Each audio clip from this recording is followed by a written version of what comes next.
Hello, Assalamu alaikum. I'm Ramlah. I'm a student at Karachi Grammar School and I'm interning with Joy of Urdu. So I'm somebody that's really interested in linguistics, anthropology, sociology, especially that within the subcontinent.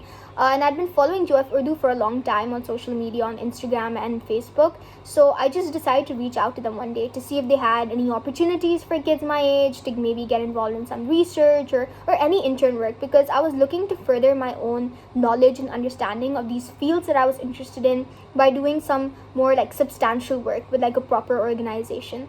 I had an interview with Ms. Zermine, which I was a bit nervous about because I just felt like I wasn't experienced enough for that. I wasn't very fluent in Urdu, so I was kind of worried how it would go, but she honestly made it such a comfortable experience. She told me so much about the history behind Joy of Urdu, the reason why she started it, and all the people involved, and sort of her own personal history. And I just felt like the initiative, the message behind the initiative was something that was really inspirational and something that was really strong, and it honestly made me want to get involved even more.